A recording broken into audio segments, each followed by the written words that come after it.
tenemos la visita de Joaquín Ríos. Yo lo presentaba como un peronista pichetista que está dentro de Juntos por el Cambio. En su momento respaldó la precandidatura de Juan Carlos Polini dentro de la disputa interna de Juntos por el Cambio acá en Chaco, pero después se posicionó también respaldando a Leandro Esdero dentro de esa disputa que tuvo la oposición con el oficialismo, que le dio el triunfo a Leandro Esdero en las generales del 17 de septiembre. Te presenté bien, Joaquín, como peronista pichetista. Buen día, gracias por la visita. No, gracias a vos, Roberto. Un gusto para mí estar acá en la radio, que tiene un concepto de independencia que realmente es lo que nos convoca hoy. Y sí, está perfecto. Yo soy profesor de filosofía, trabajo en la Leonesa Las Palmas, y estamos haciendo política, tratando de revalorizar la práctica política, con propuestas, con ideas, con conceptos que tienen que otorgar resolución a las problemáticas que hoy le afectan a la sociedad. Creo que hay que valorizar a la política. Nosotros, como bien decís, tenemos una procedencia justicialista, pero lo tenemos que hacer en el marco de la modernidad política que implica la construcción de frentes electorales, de coaliciones, y bueno, donde yo creo que el peronismo también puede hacer un aporte importante en este próximo gobierno que ha ganado, que va a entrar el 10 de diciembre. Vos sabés que en la disputa interna que contaba, que describía yo en la presentación tuya, yo en su momento decía que Juan Carlos Polini representaba al radicalismo convencional, ortodoxo, tradicional en la provincia del Chaco, y Leandro Esdero a un radicalismo muy opuesto, más parecido al PRO que al radicalismo, pero esa era la visión que yo tenía. ¿Vos compartís esa mirada? Me parece que cada uno tiene su particularidad, son personalidades distintas, pero lo que más destaco es la complementariedad que se generó en este triunfo electoral.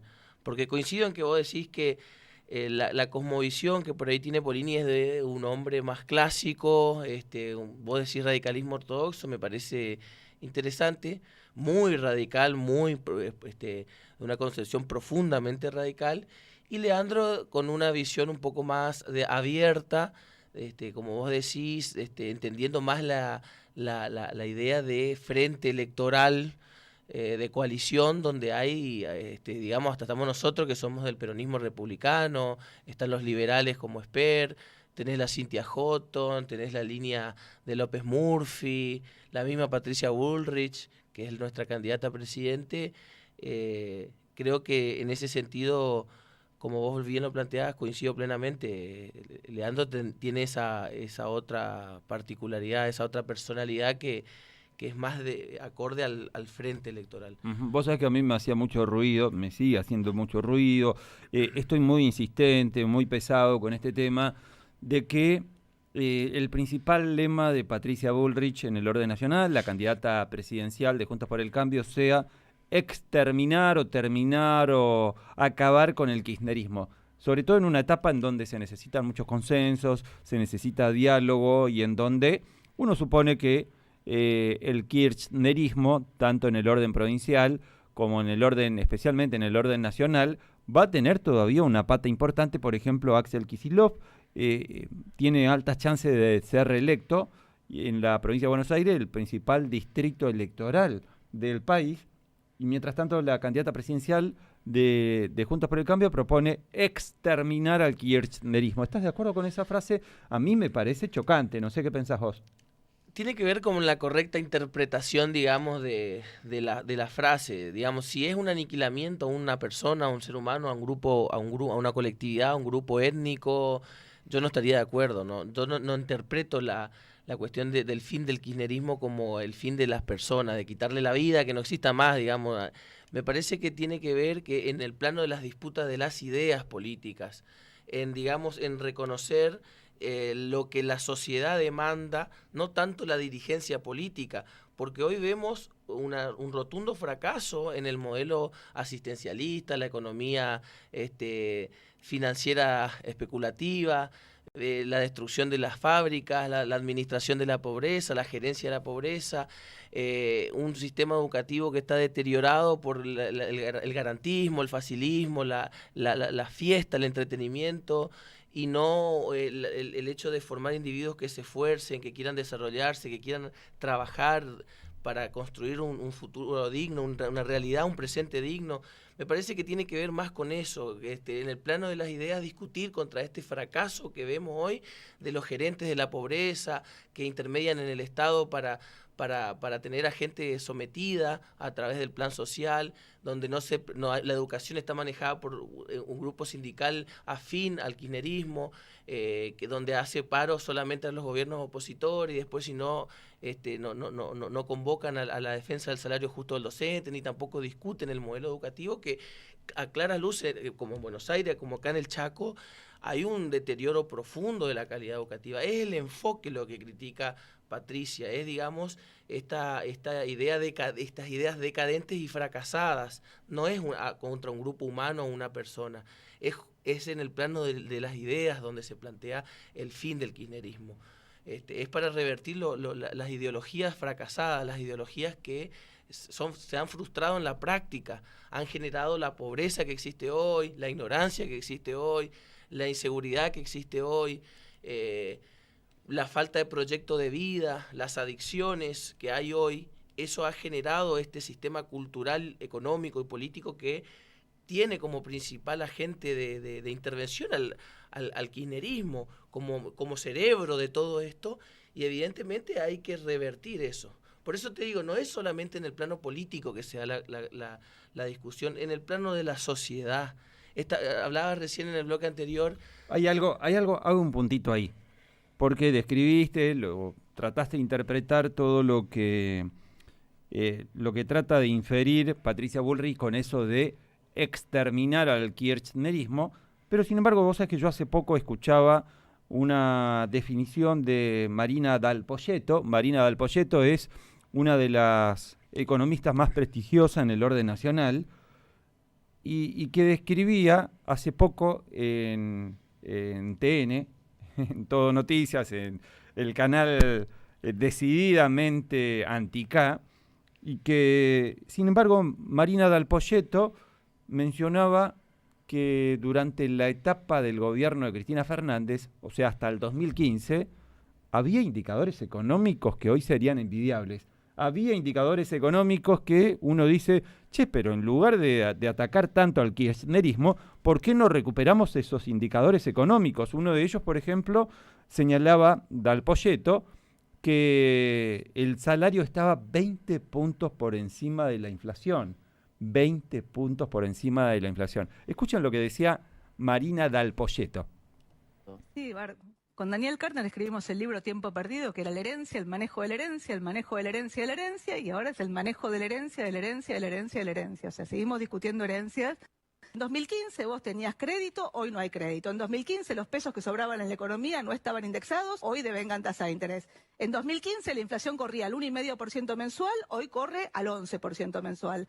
En 2015 la distorsión de precios relativos era parecida a la actual, pero el salario formal estaba 20 puntos arriba, el informal estaba 40 puntos arriba, y la brecha es en promedio el doble, y hoy es 3 veces la que tenías en ese momento. Bien, por eso.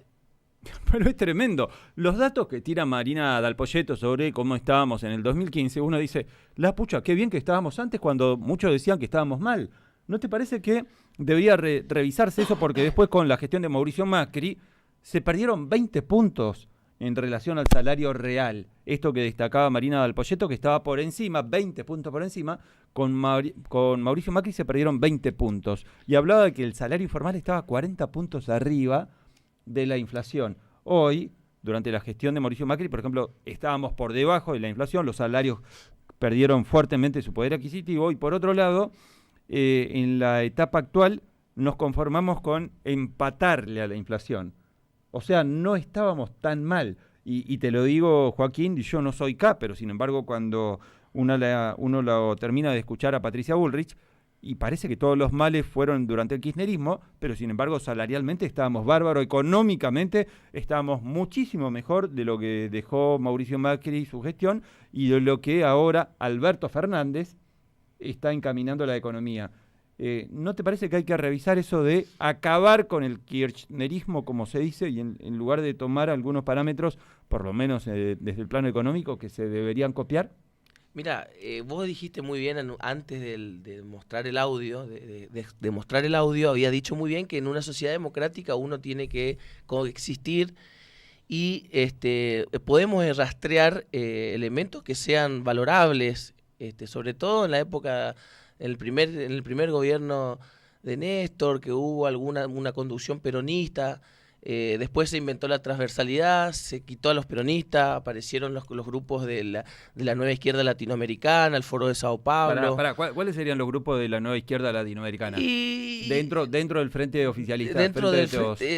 Y tenemos, recientemente estuviste hablando con un sector que representa al comunismo chino, digamos. Rolfo Schwarz. Pero Rolfo Schwarz está acá en el frente. Pero tienen representación a nivel nacional. Tienen representación. La CCC es una estructura nacional. Sí, pero no cortan, te digo. No cortan. Sí, tienen que ver. No mueven el amperímetro. Mueven el amperímetro en el sentido de que han generado esquemas de administración, de gerencia de la pobreza, y han utilizado el Estado para intermediar entre el Estado y el beneficiario, y han generado esquemas de cuasi esclavismo, digamos. ¿Cuasi-esclavismo? Y claro, porque pero, Joaquín, la gente depende. Pero te digo, en el 2015 estábamos 20 puntos arriba de inflación. Te digo, no vivamos de la nostalgia. Me parece que no hay que vivir de la nostalgia. Pero te hablan, hay que rescatar algunos elementos. Te hablan de exterminar pero el fracaso es ahora. El fracaso es lo que estamos viviendo hoy. Porque si no, vamos a estar hablando del 2015 y nadie se hace cargo de lo que pasa hoy. Y me parece que hoy la situación es algo que han empeorado los índices, que ellos cuando estaba en Macri lloraban en televisión indignados por el precio del dólar, y hoy vemos que siendo ellos los que están en gobierno, Massa, el ministro de Economía, candidato a presidente, tienen el dólar a casi 830 mangos, la pobreza es galopante. No el dólar oficial, Bueno, pero ¿cuál es el que más, ¿cuál tenés acceso? ¿A cuál tenés acceso? Bueno, ¿Cuál es el que yo no tengo acceso a ninguno porque no compro dólares, pero Joaquín, ¿sabes qué? Recién se lo planteaba yo también. No se hacen cargo de la actualidad. Lo planteé recién al aire a Rodolfo Schwarz diciendo, bueno, pasaron 4 años de la gestión de Mauricio Macri. Bueno, eso es clave. Pero yo entiendo eso. Eso es clave. Yo entiendo eso, pero también se debe comprender. ¿Y cómo llegaron, Roberto? Disculpa que te interrumpa. Sí, dale. ¿Cómo llegaron al poder con la promesa de venir a subsanar lo que criticaban de Macri? ¿Qué han hecho? Han empeorado sistemáticamente todo. También y con esquemas culturales de la nostalgia, de ideas viejas, de ideas de revolucionarias, castrochavistas, y ahí siguen con eso. No es cierto. Le quieren llenar de mítica al fracaso. Es una mítica del fracaso. Y pura nostalgia.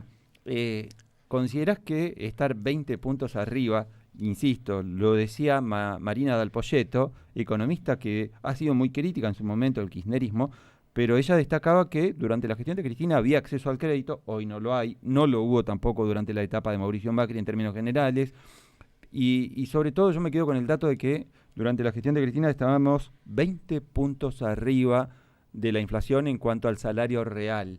¿Eso te parece a vos castrochavista? Yo me hago castrochavista, entonces si eso es castrochavista, ¿no te parece que hay que defender el valor del salario real? Por supuesto que hay que defender el salario real. No, porque hay una consecuencia y hay una administración que decanta en los distintos procesos de decadencia que ha afectado al país. O sea, hay un proceso de decantación, de consecuencias de gestiones anteriores. Cuando hablamos de la situación de Macri, el endeudamiento que se acusa que acude al Fondo Monetario, el Fondo Monetario era la tasa más baja de interés de un crédito porque había que resolver el déficit fiscal con el que dejó la última etapa del kirchnerismo, sobre todo cuando entra Kicillof al gobierno, que hace la devaluación y empiezan a primar dentro de la economía ideas neoliberales, que lo tenés al muchacho que era el segundo economista de Kicillof, que no Manuel Álvarez Agis.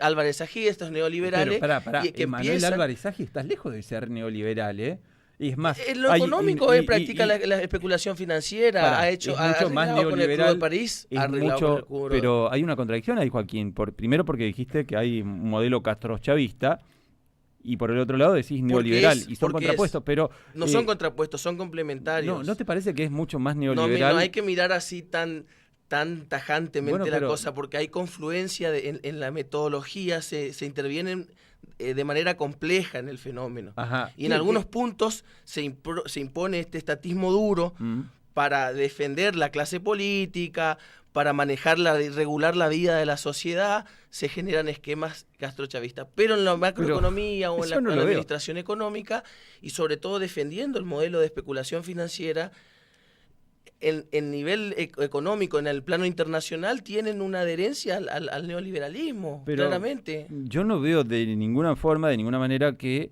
Emanuel Álvarez Agis tenga algo vinculado al neoliberalismo, al contrario. Y por otro lado, me parece mucho más vinculado o vinculante con el neoliberalismo Carlos Melconian que Emanuel Álvarez Agis o que Axel Kicillof, y Carlos Melconian ya es presentado oficialmente como el ministro de Economía si Patricia Bullrich gana. Va a ser nuestro próximo ministro de Economía, porque va a ganar Patricia. ¿Te parece que él está más identificado con el neoliberalismo? Es más, te tengo un dato, por si no te recordás, porque hay mucha gente que no tiene mucha memoria o tiene una memoria bastante particular.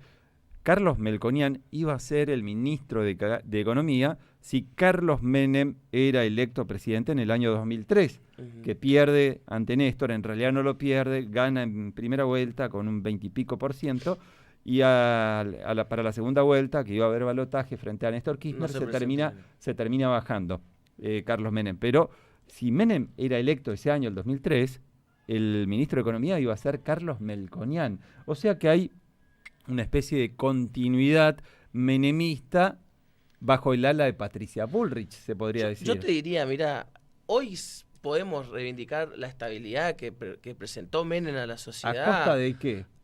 Estabilidad, pero bueno. Estabilidad dilapidando la industria del país. Bueno, en ese aspecto yo privatizando tengo YPF, una idea industrial. Regalando YPF, regalando aerolíneas. Y hoy estatizando, ¿con qué problema te encontrás? Con dilapidando los trenes.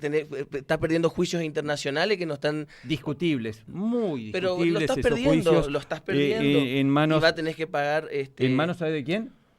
De los fondos buitres, que yo te doy la derecha, porque escuchaba hace poco un especialista que decía que la deuda comprada por este fondo buitre fue al sector, no del Estado, sino del grupo Eskenazi, que uno dice, ¿qué hace el grupo Eskenazi vinculado a los Kirchner en la parte privada de YPF? Cuando yo en su momento, yo era muy crítico de la estatización parcial de YPF, porque yo decía, estaticen 100%, nada de estatización parcial.